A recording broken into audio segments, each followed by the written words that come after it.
Hey everyone! Tonight we step into shadows that history books rarely illuminate.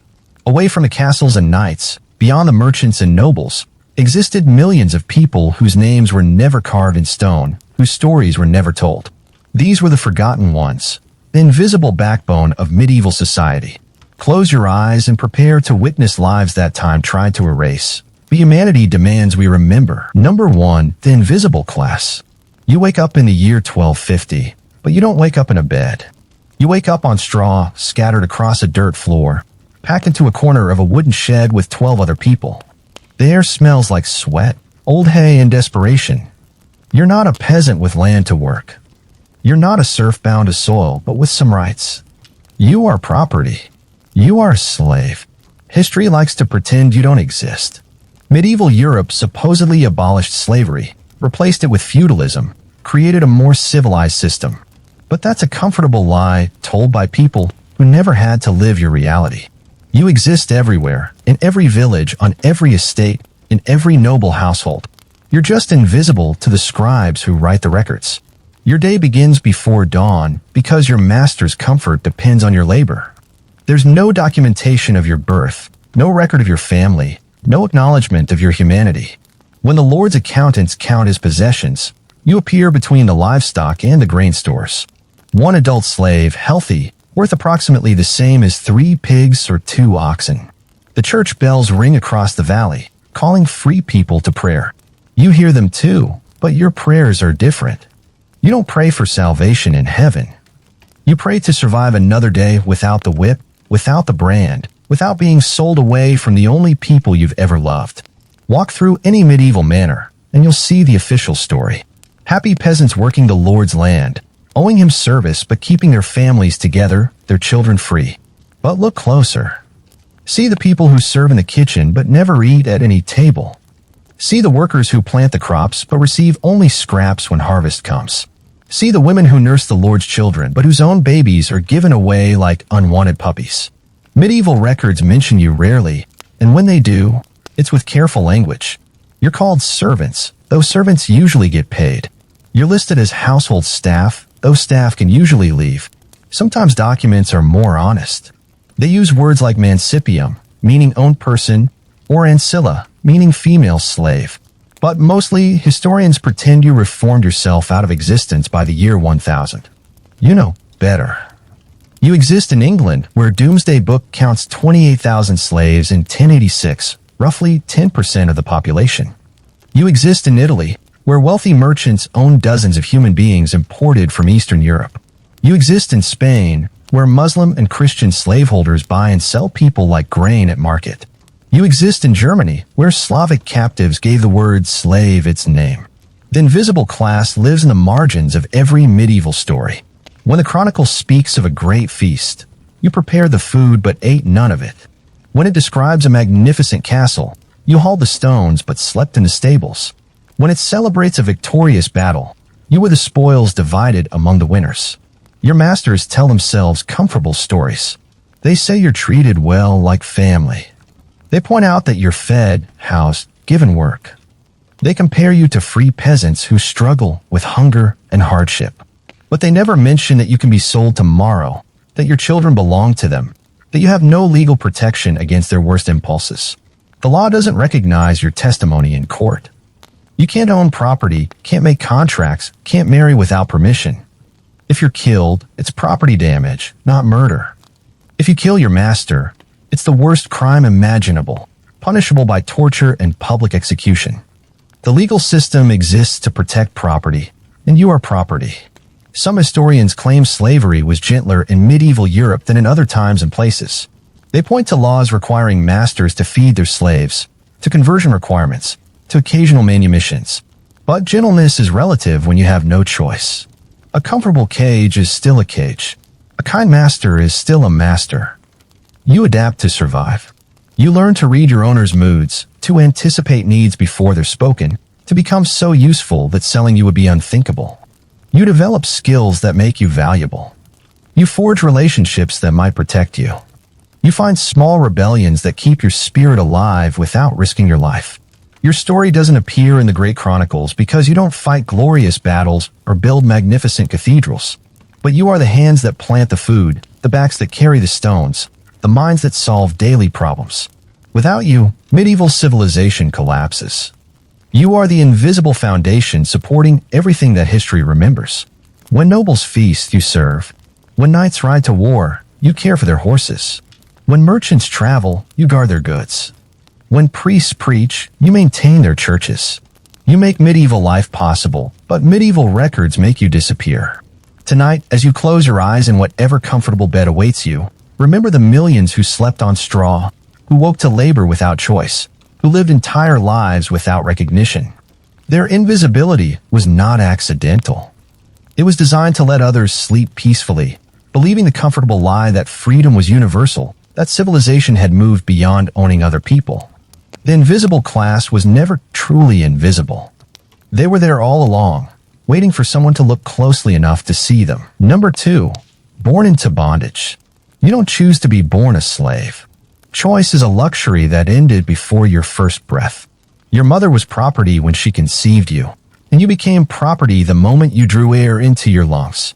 This is your inheritance, not land or gold or titles, but chains that existed before you did and will remain after you're gone. Your mother gives birth in the same wooden shed where she sleeps, with no midwife except perhaps another slave woman who knows something about babies. There's no celebration of your arrival, no feast, no naming ceremony. Your birth is recorded, if at all, in the master's ledger between the new calves and the grain inventory.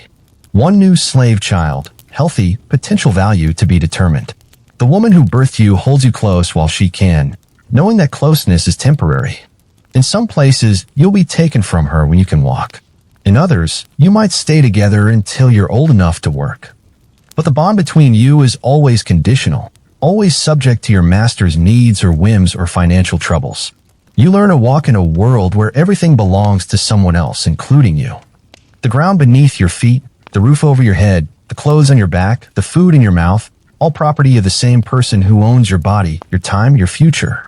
You don't understand this yet, but you'll learn it slowly, through small cruelties and casual indifference. Your first toys aren't toys at all, but tools. A small rake, a miniature bucket, a knife sized for tiny hands. Play and work blend together because you're being prepared for a life where play doesn't exist.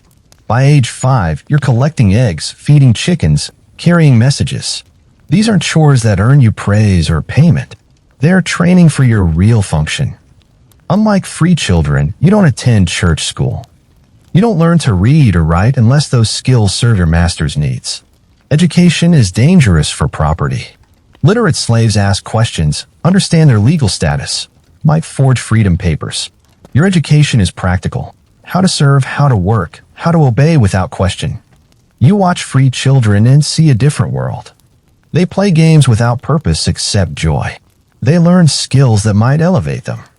They dream of futures they might choose. You learn early not to play those games, not to nurture those dreams. Hope is a luxury you can't afford. Your siblings, if you have them, are also property. You might be separated at any time, sold to different masters, scattered across regions. Family bonds form anyway because humans need connection, but they're fragile, always threatened. You learn to love carefully, knowing loss is always possible. The slave woman who might be your mother teaches you survival skills that free children never need. How to become invisible when the master is angry. How to work hard enough to avoid punishment but not so hard that impossible standards become expected. How to hide food, hide feelings, hide any spark of rebellion that might get you killed. You grow up knowing your place in a hierarchy that stretches from the angels in heaven down to you. Above you are your masters, their family, their guests, their horses, their hunting dogs. You rank somewhere near the chickens, valued for what you produce, kept alive for your utility, discarded when you're no longer useful. Puberty brings new dangers. If you're a girl, you become vulnerable to your master's desires, his son's whims, any man who considers you available. If you're a boy, you might be seen as a threat, requiring harsher control. Your body, which was never really yours, becomes even more explicitly someone else's property. Marriage, if it happens, requires permission. You might be matched with another slave to breed more property for your master. You might be forbidden to marry if it would interfere with your work. Love becomes another thing that exists only by the grace of someone who owns you. Children born to you will belong to your master, not to you. You might raise them, but you can't protect them. You can't make choices about their futures, their education, their safety. They'll learn what you learned.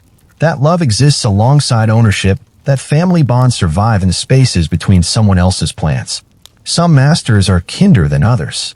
Some feed you well, treat you gently, even show affection.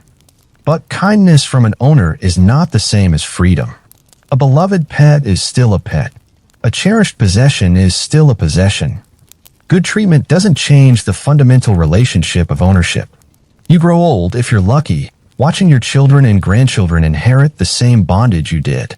Your master's grandchildren inherit you, their property, their responsibility, their burden.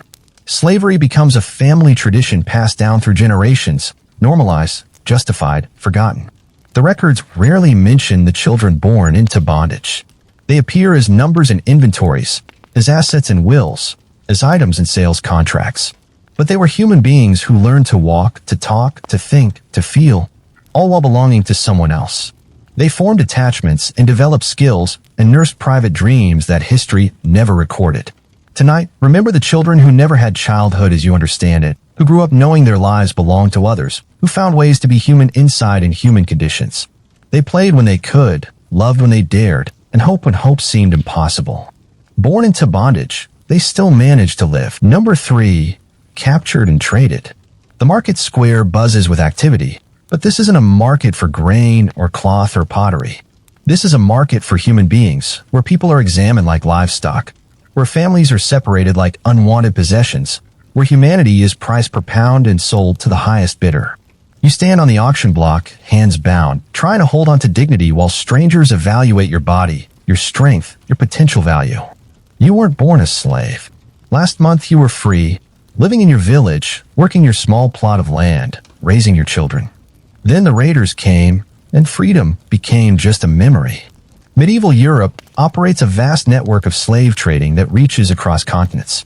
Vikings sailed down rivers into Slavic territories, capturing entire villages to sell in Constantinople or Cordoba. Christian crusaders returned from the Holy Land with Muslim captives to serve in European households. Pirates raid Mediterranean coasts, carrying off peasants and fishermen to North African markets. The slave trade has geography. Eastern European Slavs are captured by Vikings and sold to Byzantine merchants. Africans are brought across the Sahara to Spanish markets. War captives from Hungary, Poland, Bohemia travel in chains to Italian cities. You could be taken from Germany and sold in Sicily, captured in France and shipped to England. Your journey to market is hell on earth. Chained to dozens of other captives, you walk hundreds of miles, eating scraps, sleeping on ground, watching the weak ones die along the way. Those who can't keep up are killed rather than slowing down the caravan. Children cry until they're too weak to cry. Adults stare ahead with empty eyes, already dead inside. The traders who profit from your misery are often respectable merchants, church officials, even noblemen. They tell themselves they're civilizing heathens, bringing pagans to Christian lands where they might find salvation.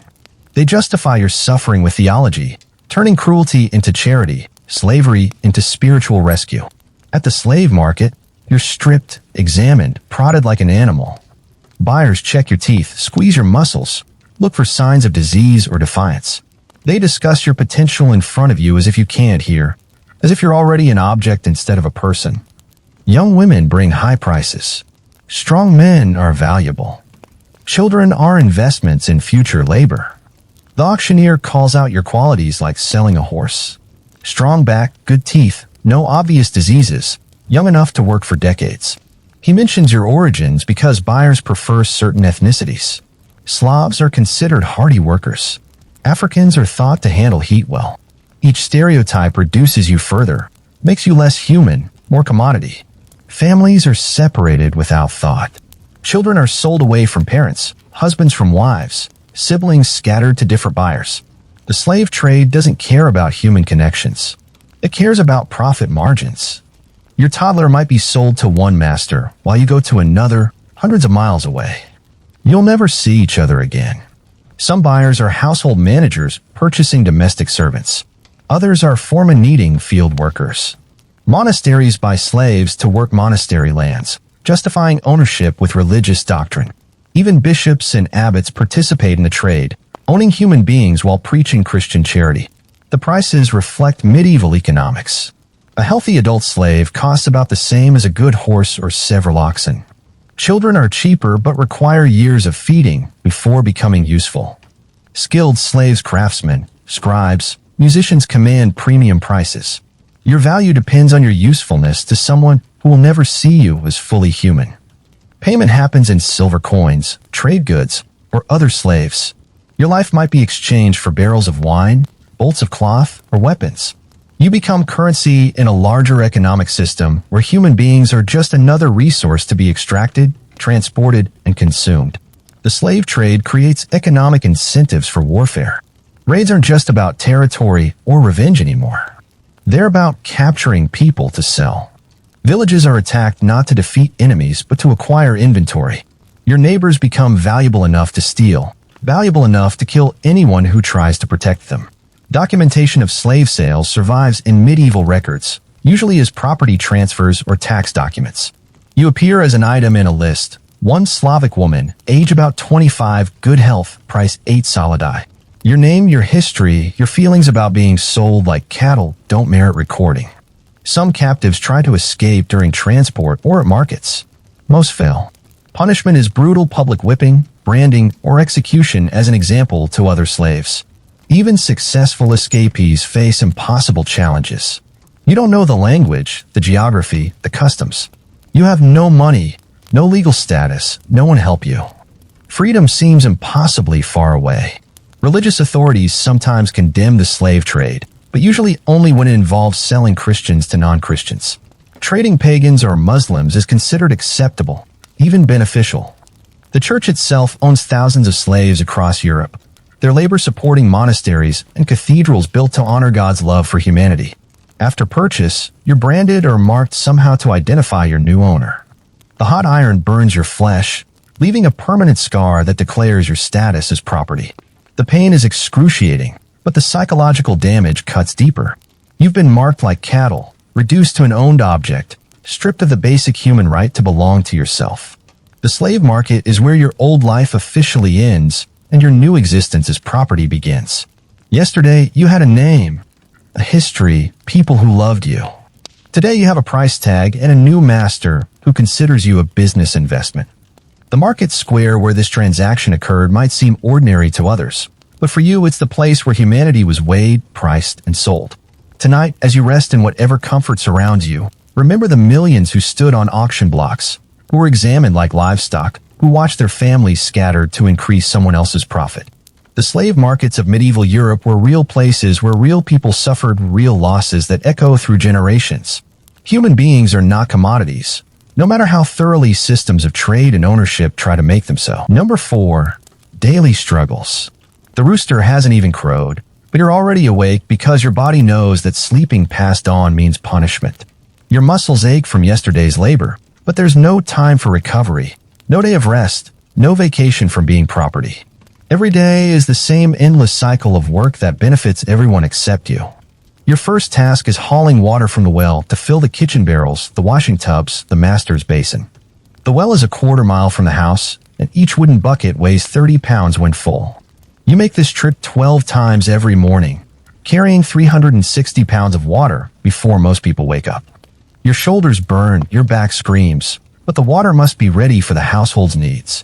Breakfast, if you get any, is whatever remains after everyone else has eaten. Sometimes it's porridge so thin you can see through it. Sometimes it's bread so stale you have to soak it in water to make it chewable. Often it's nothing at all because feeding slaves costs money, and hungry slaves work just as hard as fed ones, at least for a while. Field work starts at sunrise and continues until dark. You plant seeds, pull weeds, harvest grain, all with simple tools and your bare hands. There are no breaks for rest, no shade from the summer sun, no protection from winter cold. The overseer carries a whip and uses it on anyone who seems to be moving too slowly or resting too long.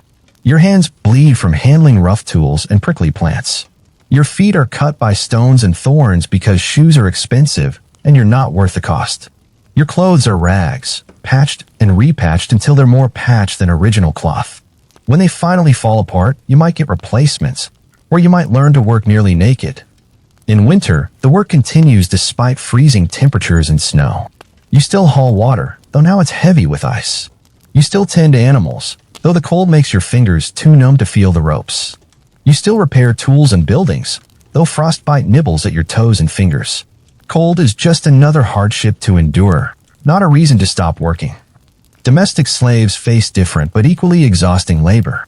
You scrub floors on your hands and knees, wash clothes by hand in cold water, tend fires that must never go out, prepare meals for people who will never thank you.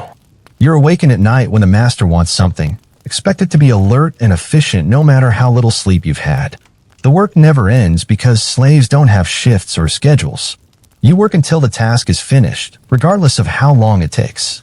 Harvesting might mean 18-hour days for weeks. Preparing for a feast might mean 3 days without sleep. Your energy, your time, your health all belong to someone else to spend as they choose. Injury doesn't excuse you from work. A cut hand still must harvest grain. A twisted ankle still must carry water. A fever still must tend the animals. You work through pain, through illness, through exhaustion that makes your vision blur and your hands shake. Medical care is reserved for valuable livestock and humans who aren't property. Children start working as soon as they can walk steady. A 5-year-old collects eggs, feeds chickens, carries messages.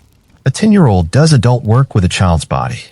There's no childhood for slave children, no time for play, no energy for games. They grow up fast or they don't survive. Pregnancy doesn't stop the work either. Slave women labor in the fields until birth pains start, give birth wherever they happen to be, and return to work within days. Their babies might die from neglect, but the harvest can't wait. Children who survive might be taken away at weaning age, sold to other masters, or put to work alongside their mothers. Skilled work offers no better conditions. Slave craftsmen work longer hours than free artisans because they can't refuse jobs or negotiate rates. They create beautiful things, furniture, tools, art that they'll never own, never profit from, never be credited for making. Their skills increase their value, but not their freedom. Household slaves work closest to the masters but face constant surveillance. Every action is watched, every word analyzed for signs of disrespect or rebellion. You must anticipate needs without being told, solve problems without bothering your owners, and maintain perfect obedience while handling intimate aspects of their lives. The emotional labor is as exhausting as the physical work. You must appear grateful for your enslavement, cheerful despite your misery, devoted to people who own you. You smile when punished, thank your masters for feeding you scraps, and pretend that serving them is the purpose of your existence. The performance never ends. Sleep comes only when work is finished, and work is never really finished. You collapse onto your straw mattress, sharing space with insects and other slaves, too tired to dream, too worried about tomorrow to rest peacefully. Your body repairs itself as much as it can during those few dark hours, preparing for another identical day of labor. Sunday might bring slightly less work, but it's not rest. You attend church services where priests preach about accepting your station in life, about obeying your masters as you would obey God, about finding joy in humble service. Even your spiritual life reinforces your enslavement. The daily struggles of medieval slaves weren't recorded in detail because their suffering wasn't considered worth documenting. But every sunrise brought new pain, every sunset brought exhaustion, and every night brought the terrible knowledge that tomorrow would be exactly the same. Tonight, when you settle into rest after your day's chosen activities, remember the millions who never had the luxury of choice, who worked themselves to death for other people's comfort, whose daily struggles built the civilization that history celebrates while forgetting their sacrifice. Their labor made medieval life possible. Their suffering was the foundation that free people stood on while reaching for their dreams. Number 5. Silent skills and contributions. You possess knowledge that free people desperately need but will never acknowledge came from you. Your hands craft the tools that build their houses, grow the food that feeds their families, create the art that decorates their churches. Yet when historians write about medieval innovation, craftsmanship, and cultural development, your name appears nowhere. You are the ghost in the machine, the invisible force behind visible progress.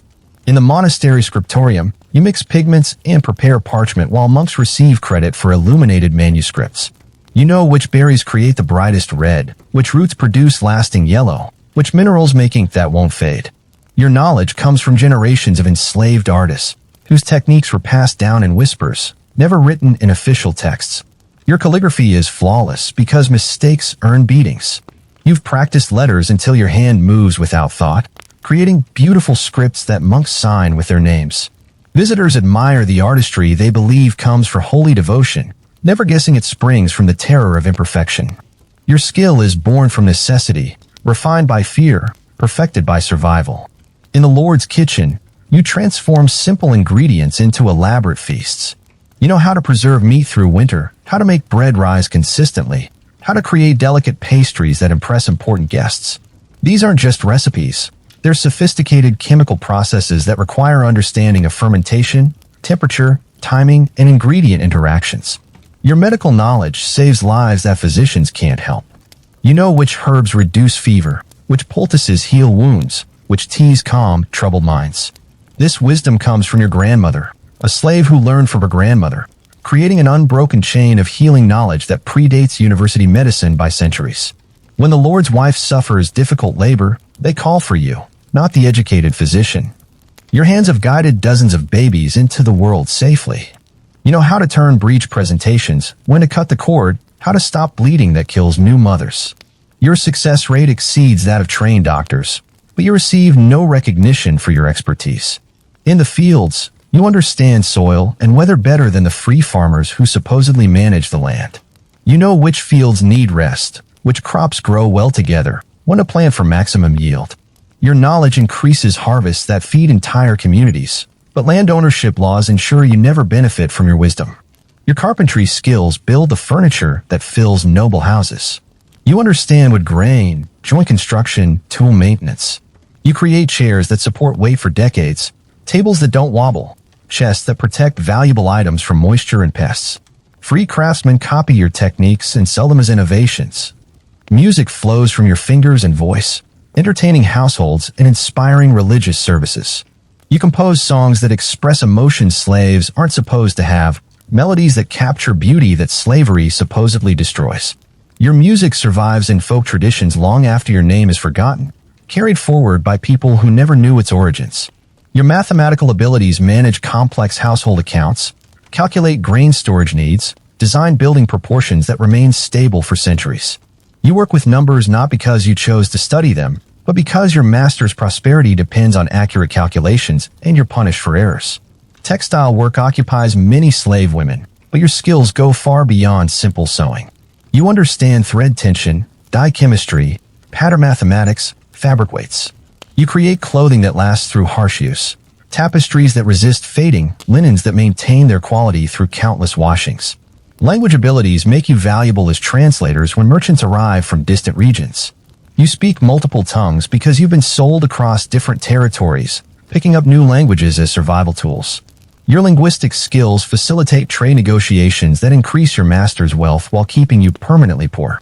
Your metallurgy knowledge shapes the weapons and tools that define medieval technology. You understand ore purification, temperature control, alloy composition, tempering processes. The swords carried by knights, the horseshoes that enable cavalry, the agricultural tools that increase productivity all emerge from your expertise. Animal husbandry skills ensure your master's livestock thrive and multiply. You recognize disease symptoms before they spread, understand breeding practices that improve stock quality, know feeding techniques that maximize milk and meat production. Your knowledge keeps expensive animals healthy and productive. Engineering abilities help design and construct the buildings that house medieval society. You understand load distribution, foundation requirements, water management, structural stability. The castles, churches, and houses that survive today stand on principles you applied while receiving credit for none of your contributions. Your innovations solve daily problems that educated people never notice. You develop better ways to preserve food, more efficient methods of heating rooms, improved techniques for cleaning textiles. These small improvements accumulate into significant advances in medieval living standards. Teaching abilities pass complex skills to other slaves and sometimes to free children. You train kitchen staff, instruct new field workers, show young slaves how to survive in hostile environments. Your educational contributions rarely appear in records, but they preserve and transmit knowledge across generations. Artistic talents create beauty in environments designed to crush human spirit. You carve decorations on everyday objects, paint murals on walls that few people see, craft jewelry from scraps and leftover materials. Your aesthetic sense enriches medieval culture, while your artistic identity remains invisible. The irony cuts deep. Your skills are valuable enough that your masters depend on them, but your status ensures you never receive credit or compensation. Your knowledge builds their reputation, your innovations increase their wealth, your talents enhance their social standing. They own your abilities as completely as they own your body. Medieval culture developed through the contributions of millions of enslaved people whose names never entered historical records. They innovated because innovation improved their survival chances. They excelled because failure meant punishment. They created beauty because human beings need beauty to remain human, even in inhuman conditions. Tonight, remember the invisible architects of medieval civilization, the slave hands that built the castles, the slave minds that solved the problems, the slave hearts that created the art, the slave souls that preserved the knowledge. Their silent skills shaped everything history remembers while history forgot them completely. Excellence born from oppression is still excellence. Skills developed under slavery are still skills. Contributions made by enslaved people are still contributions, regardless of whether the contributors received recognition or reward. Number 6. Faith and fear. You kneel in the same church as your masters, but your prayers are different. They pray for prosperity, for victory in battle, for good harvest that will increase their wealth. You pray for survival through another day, for your children to avoid being sold, for the pain in your back to ease enough that you can work without collapsing. Same God, different desperation. The priest speaks about accepting your station in life as part of God's plan. He quotes scripture about slaves obeying masters, about finding joy in humble service, about earning heavenly rewards through earthly suffering. His words transform your misery into a test of faith, your enslavement into a pathway to salvation. But late at night, when the pain keeps you awake, you wonder if God really designed this system, or if men designed God to justify it. Christian doctrine creates complicated relationships with slavery. The church teaches that all souls are equal before God, that Christ died for everyone, that heaven welcomes the humble poor. But it also supports earthly hierarchies, blesses the ownership of human beings, and profits from slave labor on church lands. You're simultaneously a child of God and someone's property. Your master attends the same services and hears different messages. When a priest speaks about charity, your master nods and thinks about the food scraps he provides you. When the sermon mentions kindness, he remembers not beating you yesterday. When the text discusses loving thy neighbor, he counts you among his possessions rather than his neighbors. Conversion doesn't guarantee freedom, though missionaries promise it might. Christian slaves can still be owned by Christian masters. Baptism washes away original sin, but not legal bondage. You learn Bible stories about Moses leading slaves out of Egypt, but your own exodus seems infinitely postponed. Some priests genuinely oppose slavery, preaching that owning other humans violates Christian principles. But their voice is in the wilderness, overwhelmed by institutional acceptance of bondage. The church owns thousands of slaves across medieval Europe, their labor supporting monasteries and cathedrals built to glorify God's love for humanity. Your faith develops differently than free people's religion. You don't have the luxury of questioning God's existence when life is comfortable. Your belief emerges from desperate need, from hope that something beyond this world might offer justice that earthly life denies. Faith becomes a survival tool, a way to endure unbearable conditions without losing your humanity. Prayer happens in stolen moments between tasks. You can't attend regular services because work continues during church hours. Your worship occurs in fields, in kitchens, in stables, wherever your labor takes you. God must be portable when your time belongs to someone else. Religious holidays bring mixed blessings. Christmas might mean slightly better food and a few hours rest.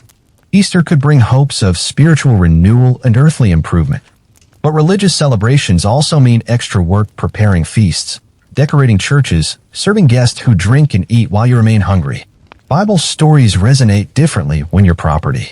David facing Goliath gives you courage to face impossible odds. Daniel in the lion's den shows how faith protects the faithful. Jesus' suffering reminds you that pain can have purpose. But Pharaoh's slaves make you wonder why your exodus takes so long. Some slaves find comfort in predestination, believing God chose their suffering for reasons beyond human understanding. Others embrace the idea of free will, insisting that slavery violates God's plan for human dignity. Theology becomes personal when your life depends on finding meaning in meaninglessness.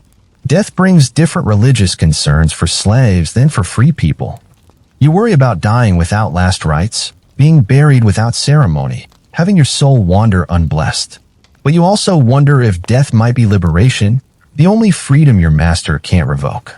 Religious instruction for slaves focuses on obedience, humility, and acceptance.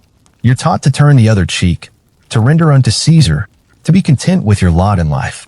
Education about Christian rebellion, prophetic justice, or spiritual equality gets carefully omitted from your religious education.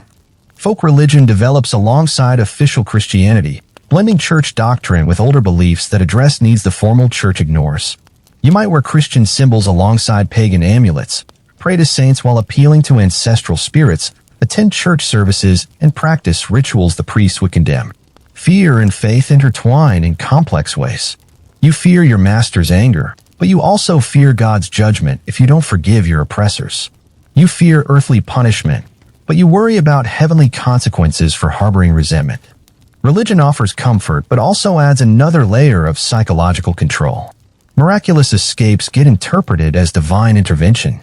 When a slave successfully flees or gains freedom, religious communities see God's hand at work. But for every miraculous liberation, thousands remain in bondage, creating theological questions about why God saves some and abandons others. Religious community provides the only social connection beyond work relationships. Church gatherings let you see other slaves, share whispered news, maintain human connections that labor tries to destroy. Faith becomes communal even when worship must be individual. Some slaves become deeply devout, finding genuine comfort in religious belief and practice. Others lose faith entirely, unable to believe in a loving God who permits their suffering to continue. Most exist somewhere between, maintaining hope while struggling with doubt. The afterlife offers different promises depending on your perspective. Heaven might be a place where there are no masters, where your labor benefits yourself, where your children remain your own. Or it might be another hierarchy where earthly relationships continue eternally, leaving you forever subordinate to those who own you in life. Religious festivals sometimes provide opportunities for small rebellions. Christmas celebrations might include slave performances that subtly mock masters. Easter services could feature prayers that sound orthodox but carry hidden meanings about liberation and justice. Priests who work closely with slaves often develop uncomfortable awareness of the contradictions between Christian teachings and Christian practices. Some become advocates for better treatment. Others rationalize the system as God's will. A few speak out against slavery entirely and face consequences from church authorities who profit from bondage. Your faith, whatever form it takes, remains your own in ways that your body and time never can. Even when masters try to control your beliefs, your inner spiritual life offers a space where you maintain some autonomy. Prayer becomes rebellion, hope becomes resistance, faith becomes freedom's last refuge. Tonight, remember the millions who found God in impossible places, who maintained hope in hopeless situations, who prayed for deliverance while enduring conditions designed to break human spirits. Their faith wasn't simple or comfortable, but it was theirs. Number 7, the harsh punishments. You learn quickly that perfection is your only protection, and even perfection might not be enough. The whip hangs by the kitchen door, not just as a tool, but as a constant reminder that your body exists for someone else's convenience. Pain becomes a language you understand fluently, spoken by masters who believe violence is necessary education. Your first beating comes early, probably for something small, spilling water, moving too slowly, looking directly at your master when he's speaking. The lesson isn't about the specific mistake. It's about power, about establishing that your body exists for correction. That pain is the price of imperfection. The lash cuts across your shoulders, leaving welts that burn for days. You learn not to cry out because noise increases punishment. You learn to take the beating with silence, to apologize afterward for forcing your master to discipline you. The pain becomes yours to bear, but somehow the guilt becomes yours too. Public punishment serves multiple purposes. Your suffering educates other slaves about consequences. Your humiliation reinforces social hierarchies. Your broken body advertises your master's authority to maintain order through violence.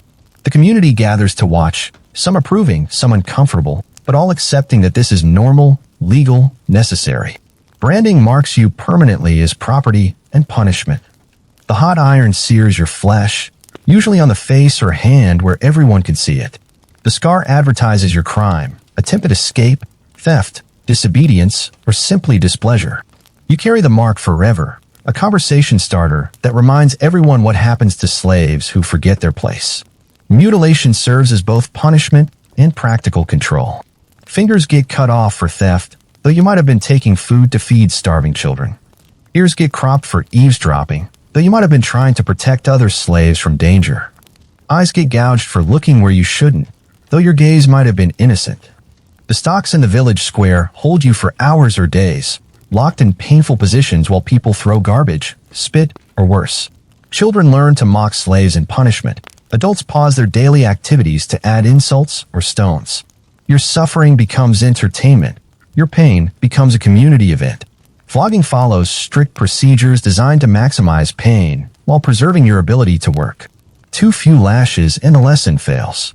Too many and you die, wasting valuable property. The overseer calculates carefully, enough damage to ensure obedience, not enough to destroy investment. Your screams guide the mathematics of brutality.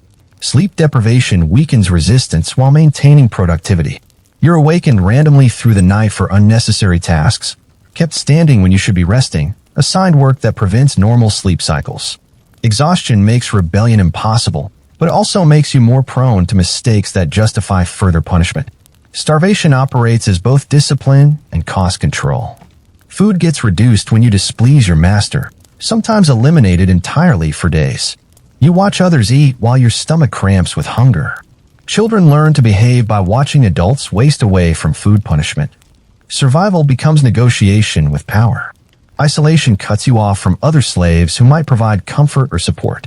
You're locked alone in dark spaces, forbidden to speak to anyone, separated from family members who share your bondage. Humans need connection to remain sane. Solitude becomes torture that leaves no visible marks but breaks something inside. Sexual violence targets, especially women and children, used to establish dominance, provide entertainment, or simply because masters can.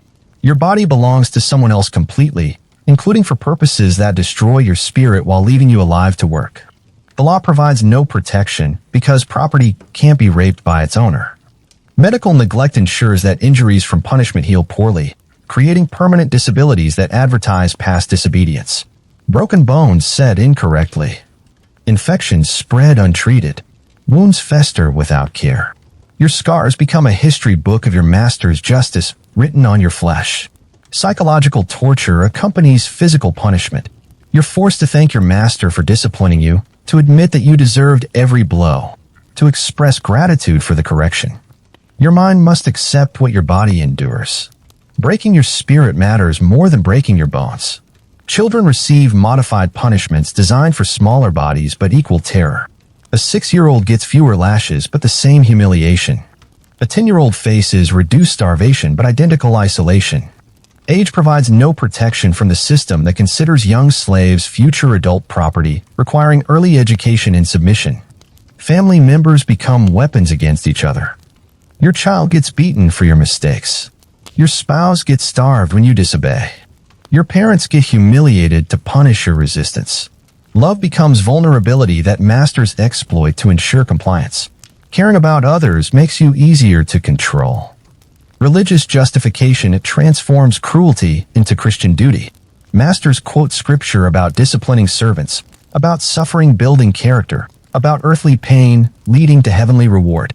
Your beating becomes spiritual education administered by godly people, helping you achieve salvation through suffering.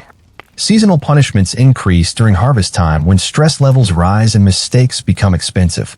Winter brings punishment for using too much firewood, eating too much food, requiring medical care that costs money. Your suffering follows the agricultural calendar, peaking when your labor matters most. Witnesses to punishment face their own dangers. Other slaves must watch and learn, but showing too much sympathy brings suspicion. Free people observe to understand social boundaries, but expressing discomfort suggests dangerous ideas about slave humanity. Everyone learns their place through your pain. Some masters pride themselves on avoiding excessive violence, preferring psychological pressure to physical brutality. But the threat always remains. Gentle masters can become violent instantly. Kind treatment exists at the discretion of people who own you completely. Even mercy becomes another form of power. Recovery from punishment happens without medical care or time for healing.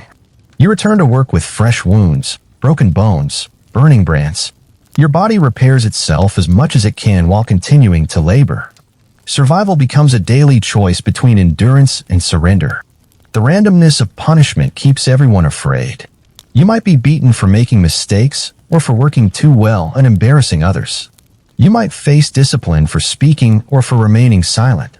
Unpredictability prevents adaptation and maintains constant fear of the next inevitable violation. Legal protection doesn't exist for slaves facing punishment. Masters can discipline their property however they choose, short of destroying it entirely. Killing a slave wastes money, but any violence that preserves working capacity remains legal. Your pain has no legal remedy because property can't seek justice against owners. Tonight, remember the millions who endured systematic cruelty designed to break human spirits while preserving human bodies for labor. Their pain built the foundations of medieval prosperity. Their suffering supported the comfort of people who slept peacefully while slaves lay awake with wounds that wouldn't heal. Punishment wasn't justice in any meaningful sense.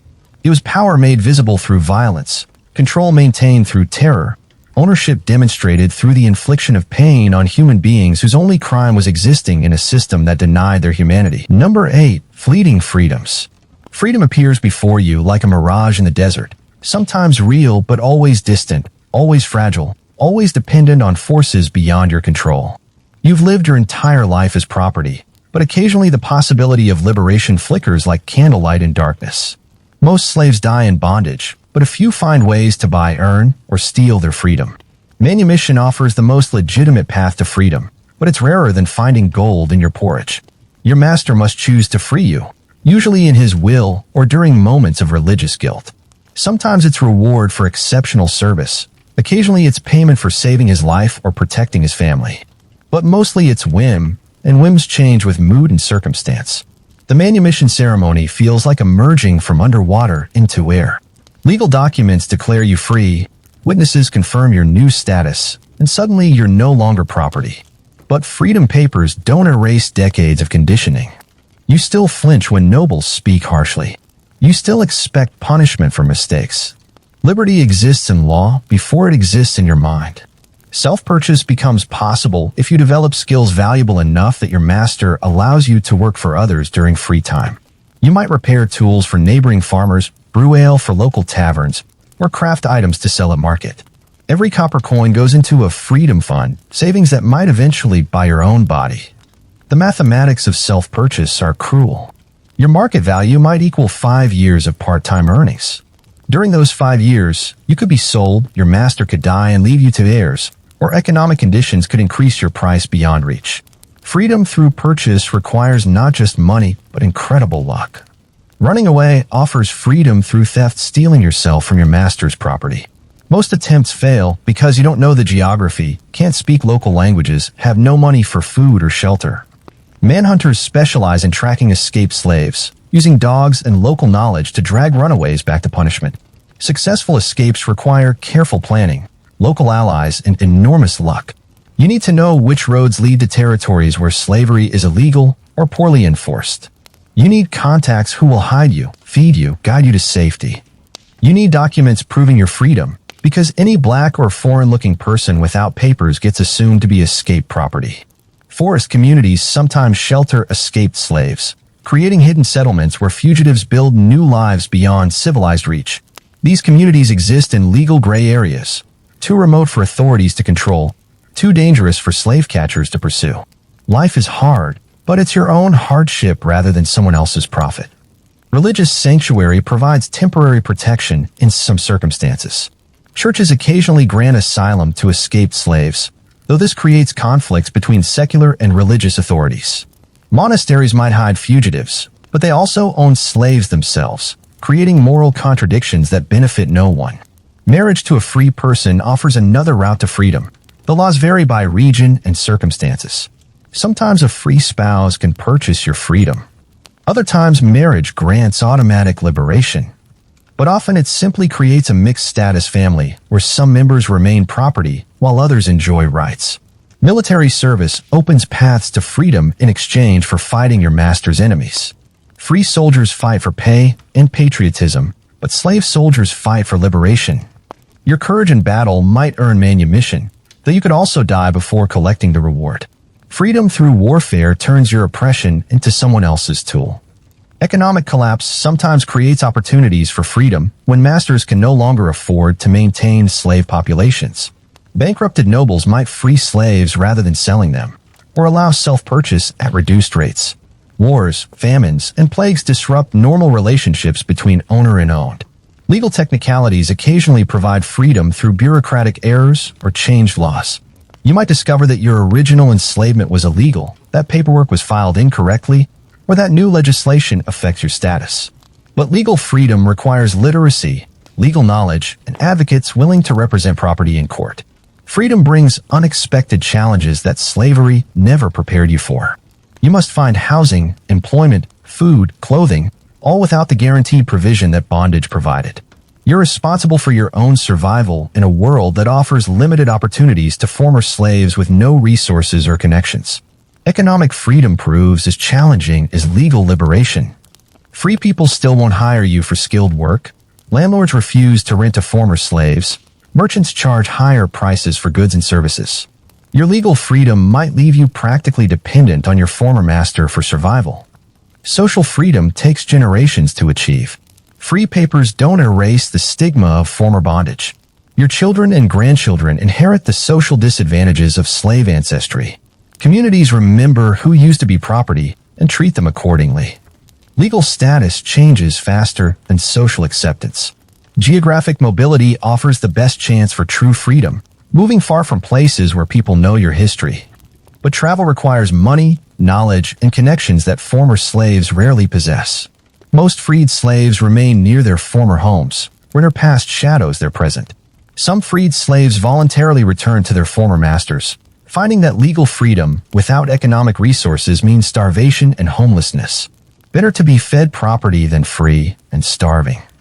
The choice between liberty and security forces impossible decisions on people unprepared for either.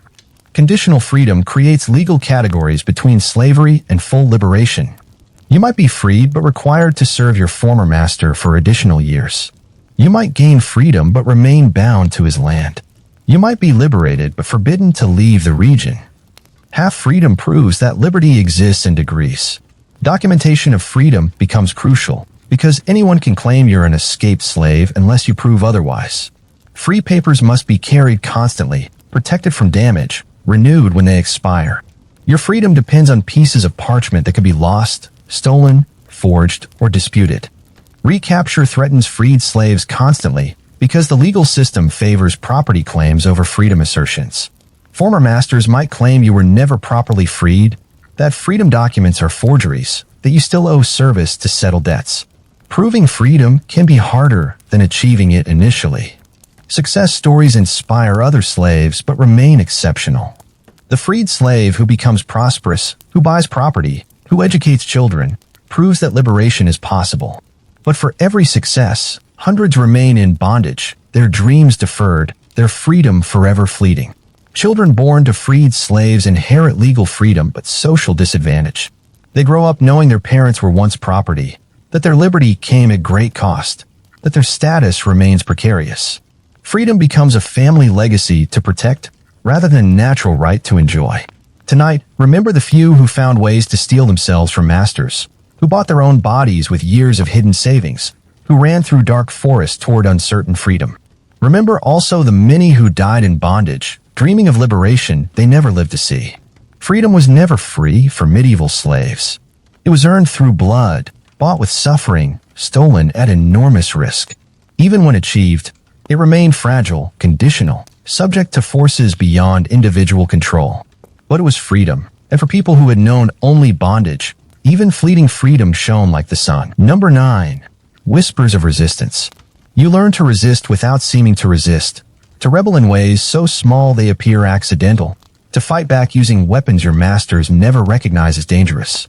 Open defiance means death, but quiet rebellion keeps your humanity alive.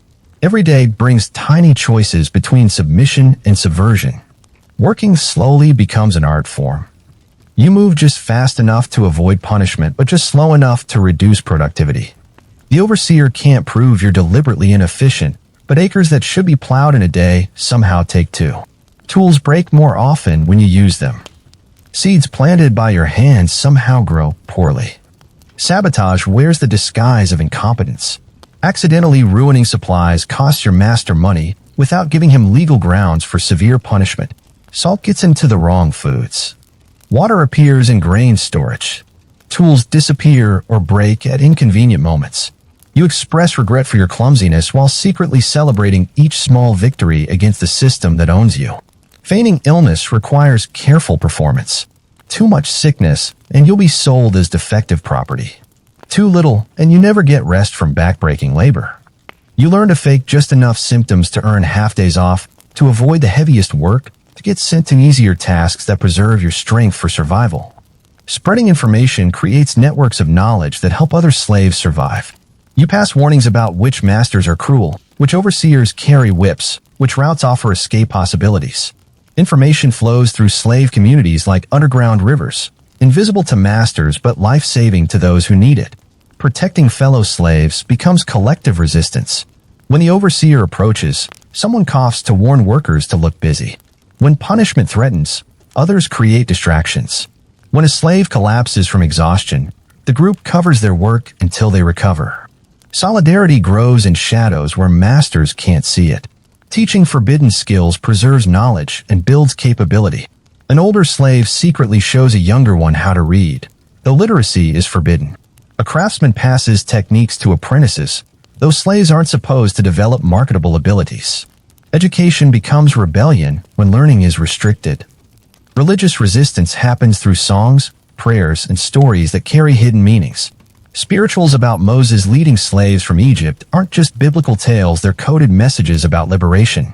Prayers for the master's health include subtle requests for his death. Faith becomes a language of resistance that masters can't decode. Theft operates as redistribution rather than crime when slaves take from those who own them. Extra food feeds starving families. Stolen cloth provides warmth. Pilfered tools make work easier. You're recovering your own labor in the form of goods your unpaid work created. Breaking tools and equipment slows production while providing plausible explanations for accidents. Plows hit rocks that weren't there yesterday.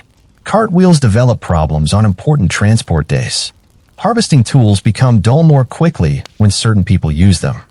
Mechanical failures multiply mysteriously during busy seasons.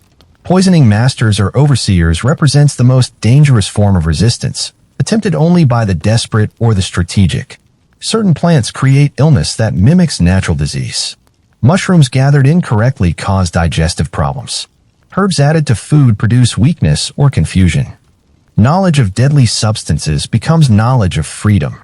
Arson destroys property while creating chaos that enables escape attempts. Barns burn during dry seasons. Stored grain catches fire mysteriously. Houses develop flames in the middle of the night. Fire consumes the wealth built on slave labor, sometimes providing cover for those brave enough to run. Escape networks develop to help runaways reach freedom, though few records document their existence. Safe houses provide temporary shelter. Guides know routes through dangerous territory. Sympathetic free people offer food, directions, or false documentation. Underground systems operate beneath the surface of legal society. Sexual resistance takes many forms, from refusing advances to eliminating the results of unwanted encounters. Slave women develop knowledge of herbs that prevent pregnancy or end it early. Some choose death rather than bearing children, who will become property. Others kill newborns rather than raising them in bondage. Cultural preservation maintains identity through language, customs, and traditions that masters try to suppress. Songs carry memories of homelands. Stories preserve histories of freedom. Rituals maintain connections to ancestors and beliefs. Culture becomes resistance when it refuses to disappear under oppression. Work songs coordinate group labor while building community among slaves. The rhythm helps synchronize movements, but the lyrics carry messages that overseers don't understand. Calls and responses create communication systems. Music becomes organizing tool disguised as entertainment.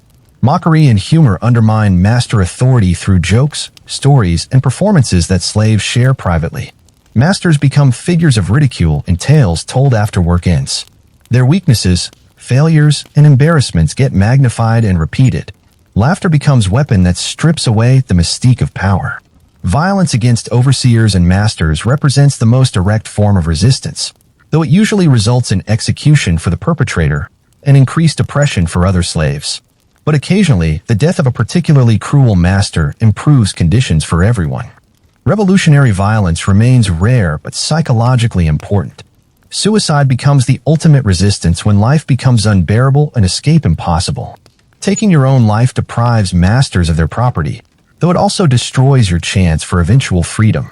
Some slaves choose death rather than continue bondage, making final statements about the value of liberty over life.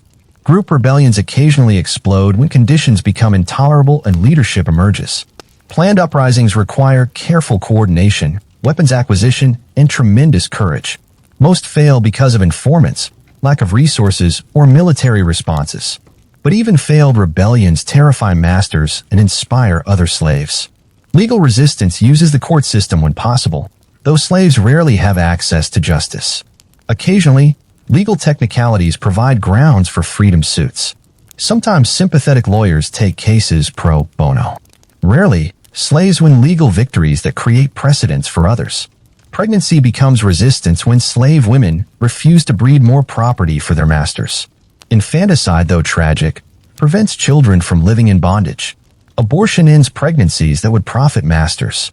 Some women choose permanent infertility rather than bearing slaves. Information warfare spreads rumors and stories that damage master reputations or create fear among slaveholders. Tales of successful escapes inspire others to attempt freedom. Stories about cruel masters warn potential buyers. Gossip networks carry intelligence that helps slaves survive and resist. Alliances with sympathetic free people create connections beyond slave communities. Some priests privately oppose slavery despite church doctrine. Certain merchants prefer free labor for moral reasons. Occasional nobles question the system. These allies provide resources, information, and sometimes direct assistance. Documentation of resistance rarely survives because successful rebellion requires secrecy. Masters don't record evidence of their own vulnerability. Slaves can't write their own histories. Most resistance disappears from official records, leaving only whispers and legends to carry the truth forward. Tonight, remember the countless small acts of defiance that kept human dignity alive inside inhuman systems. Every work slowdown, every broken tool, every protected fellow slave represented victory against forces designed to crush human spirit. Resistance proved that ownership of bodies doesn't mean ownership of souls. Number 10 echoes through time. History books close their covers on medieval slavery as if it simply faded away like morning mist, but the echoes of those forgotten lives still reverberate through centuries. The castles tourists visit, the cathedrals that inspire awe, the traditions that define European culture all rest on foundations built by enslaved hands that left no signatures on their work. You walk through museums that display medieval artifacts, the intricate metalwork, the illuminated manuscripts, the carved stone decorations, knowing that enslaved artisans created these treasures while receiving no credit for their genius. Their skills passed through generations of captive craftsmen, whose names disappeared but whose techniques shaped entire artistic movements. Folk songs carry melodies that began as work chants in fields where slaves labored. The rhythms that helped coordinate group tasks evolved into musical traditions that people still sing without knowing their origins. Dance steps that once provided brief moments of joy in lives of hardship became cultural celebrations that outlived the people who created them.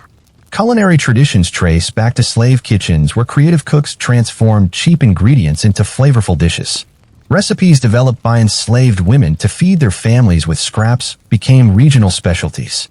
Cooking techniques that made tough cuts of meat tender, that preserved food through harsh winters, that created nutrition from almost nothing, these innovations entered mainstream culture without attribution.